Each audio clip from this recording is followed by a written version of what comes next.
Hey, are you a network marketer and you would like to focus on getting success as big as possible, as quick as possible, because right now things aren't quite going to plan? That was definitely me when I first started. I was like, I'm working so hard, why is this not working? Well, it's not just the work you put in, it's where you put that work in that makes a difference, right? If we're heading in the wrong direction and we just put our foot more to the floor, we get further away from our goal. So let me help try and bring you back to the center, point you in the right direction, and give you some great tips so that you can go and create some success. No, they couldn't say that then, in your network marketing or direct sales business. And before we dive into that, if at any point in time you're like, I like this guy's training, I want more, I have a free Facebook group where there's no promotion in there. It's all about you doing better in the company that you're in. Giveaways, masterclasses, MP3s, live sessions, it's all free. There's about 1,1500 network marketers in there already. You're welcome to join that community. The link is, around. You can find it quite easily. Okay, so I've got my notes here. Let's look at creating success in your business ASAP. First of all, what's success? Oh, here we go, Richard. You're going to get it philosophical. Philosophical. No. What I'm getting is practical, which I always am. I want to give you something practical and useful. See, you can't hit a target that isn't there, can you? You can't hit it because how do you know when it's success or not? It's the same in your business. I want to be successful. Well, what does that look like for you? Bunch of money. What's a bunch? And why? Is it really? Is it the money or how you make the money?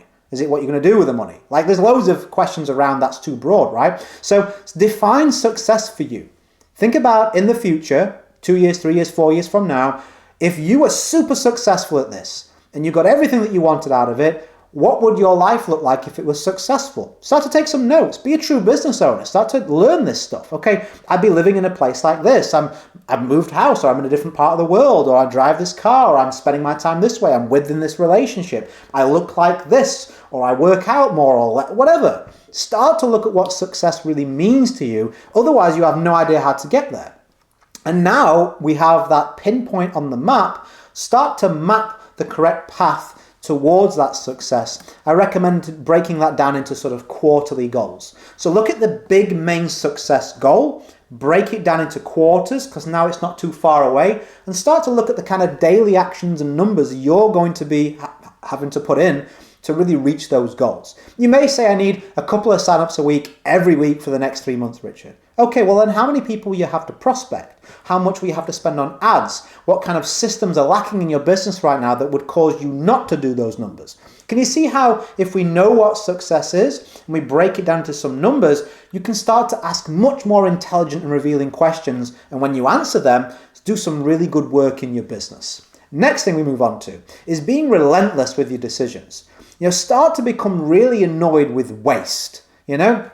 A quote that I love to share on here from time to time is, we are not the highest version of ourselves we can imagine. We are the lowest version of ourselves that we will accept. It's all about standards to me, that quote. I remember when I first read it and I was like, oh yeah, we all like to elevate ourselves and dream big, and that's good. I like to visualize too. But in reality, what we're really operating at is what is the bare minimum we'll allow ourselves to get away with in terms of standards. Like, how many times do you brush your teeth? It's the minimum standard you see as acceptable. How many times do you take a shower, and in what scenario? Whatever you deem as the minimum acceptance for hygiene, right? So it's the same in your business. What's the hygiene rules like in your attitude and in your standards and the actions that you take? Start to become annoyed when you move away from these actions. Start to get a little bit cross with yourself and be like, you know what, man, I wasted that time. Well, how can I avoid that being wasteful again? What should I have done in place of that?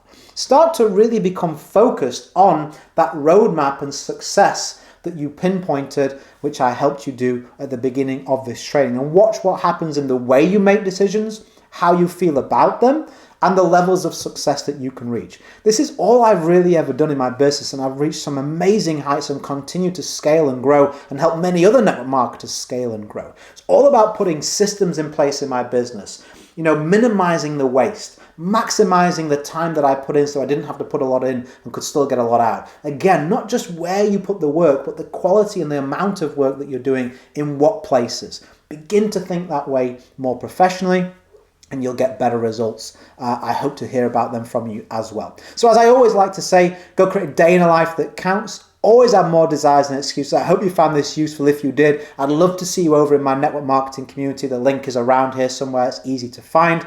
Have a fantastic day. Whatever you're doing, do it well, and I'll catch you on the next one if you're a subscriber. Have a good one, and bye for now.